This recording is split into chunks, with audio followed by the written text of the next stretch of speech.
Bonjour à tous, Jean-Luc, votre formateur en AutoCAD. Aujourd'hui, on se retrouve pour notre 6e partie de notre série de tutoriels des bases de AutoCAD.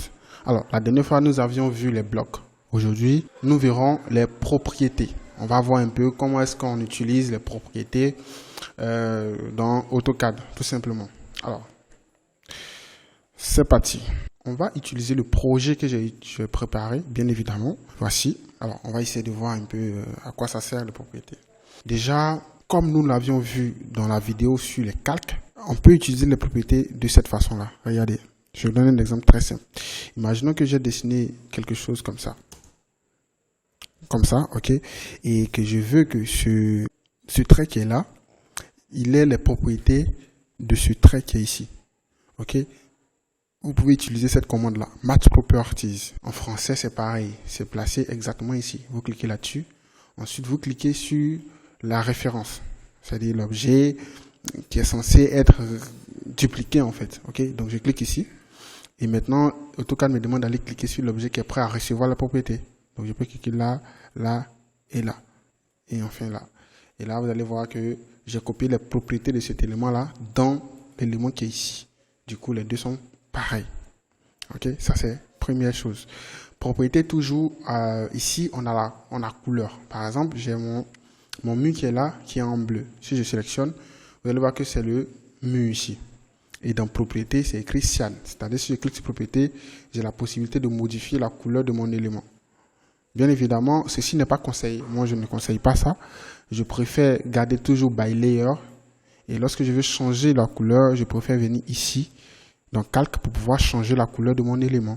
Ok, mais néanmoins, sachez que c'est possible de directement ici changer la couleur d'un élément rapidement. Dans le cas où vous voulez montrer quelque chose à quelqu'un, etc. Voilà, donc voilà un peu. Alors ici, j'ai fait ça par exemple. Je vais copier la propriété de l'élément qui est là dans cet élément-là. Je n'ai qu'à sélectionner ici, cliquer sur l'élément qui est là et cliquer là. Et c'est tout. Ensuite, juste en bas, vous avez toujours dans propriété les épaisseurs de ligne. Je clique là-dessus. Et là, j'ai plusieurs épaisseurs disponibles ici, comme ça. Voilà. Et ces épaisseurs-là, ça part de 0 jusqu'à 2,11 mm. Ok. Pareil, je peux prendre une ligne ici et demander à AutoCAD là de me l'afficher en épaisseur 0,90. Là. Ouais, le mur sera un peu plus épais. Ok. Voilà, c'est un peu en gros ça. Ok. Alors, donc ici, bien évidemment, si dans vos paramètres juste en bas, l'élément qui est ici, qu'on appelle afficher ou masquer les épaisseurs de ligne est désactivé, toutes les lignes auront les mêmes épaisseurs. Donc, pour pouvoir bien voir l'épaisseur que tu as assignée à un élément, il va falloir activer ceci. Il peut arriver également que l'élément qui est là ne s'affiche pas ici. C'est simple, comme je l'ai vu dans la vidéo, dans les calques, je crois. On clique sur les trois barres d'ici et on l'active à partir de là.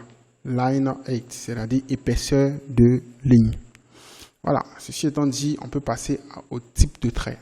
Là, on clique là.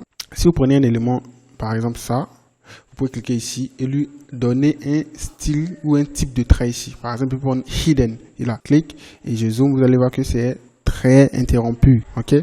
Voilà, donc ici, vous pouvez bien évidemment cliquer ici et cliquer sur over, c'est-à-dire plus. Donc, quand vous allez cliquer sur over pour aller ajouter encore d'autres éléments, vous allez voir que on a la liste de tous les éléments que moi j'ai affichés dans mon projet. Mais je peux cliquer sur load ici, c'est-à-dire charger, pour venir prendre encore plus d'éléments. Par exemple, je peux prendre zigzag, je fais OK. Et maintenant, zigzag va apparaître dans ma liste de styles de ligne ici. Je fais OK. Alors, donc je peux prendre mon élément maintenant et venir cliquer sur hidden et venir chercher zigzag. Et là, ça sera finalement, vous pouvez également cliquer sur properties ici ou propriété. Sélectionnez un élément d'abord, ensuite cliquez sur propriété et réduire sa transparence, tout simplement. Ok. Voilà. Et si je fais échappe, vous allez voir qu'il est moins vu que l'autre. Je vous rappelle, à la suite de ces tutoriels de base sur AutoCAD, nous allons faire un projet concrètement dit sur AutoCAD. Donc du coup, si tu n'es pas abonné à la chaîne, je te prie de t'abonner et de liker cette vidéo. Et pourquoi pas laisser un commentaire si tu as un avis à donner. Voilà. Ceci étant dit, on peut poursuivre. Donc ici, vous avez ça. Ok. Finalement, ce qu'on doit savoir sur propriété, vraiment tout le monde doit le savoir, c'est celui-ci. Par exemple, regardez, je veux connaître la superficie de cette pièce-là. On peut utiliser propriété pour connaître. Vous faites rectangle. Un rectangle qui correspond à la pièce, bien évidemment, comme ceci. Voilà. Ou encore, vous prenez polyligne et vous tracez un élément de polyligne en fonction de la surface que vous voulez voir. Comme ça, par exemple. Et je finis là où j'ai commencé, comme ça. Et je clique ici. Ayant cliqué, vous allez voir que je peux faire clic droit. Ensuite, venir dans Properties, c'est-à-dire propriétés, afin de voir les propriétés de mon élément. Caractéristiques de mon élément que je viens de sélectionner. Donc, la couleur, c'est vert. Le calque, s'il est dans calque axe. Type de ligne, il est dans c'est by block, c'est-à-dire par rapport au bloc, etc. Ok? Donc, en bas ici.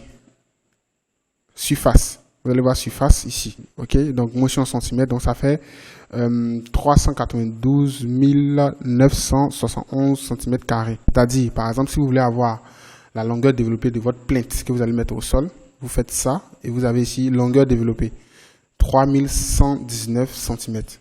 Voilà, donc ça fait un devis de plainte en même temps. Voilà, c'est dans propriété qu'on voit ça.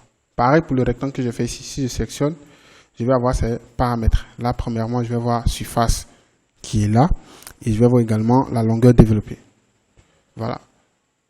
Donc c'est comme ça qu'on fait pour entrer, avoir les surfaces d'une pièce. Voilà. Merci d'avoir suivi cette vidéo. C'était tout. Ça n'a pas été long, vous l'avez remarqué. On se retrouve très prochainement sur AutoCAD pour voir comment on utilise les groupes sur AutoCAD. C'était Jean-Luc. Bonsoir.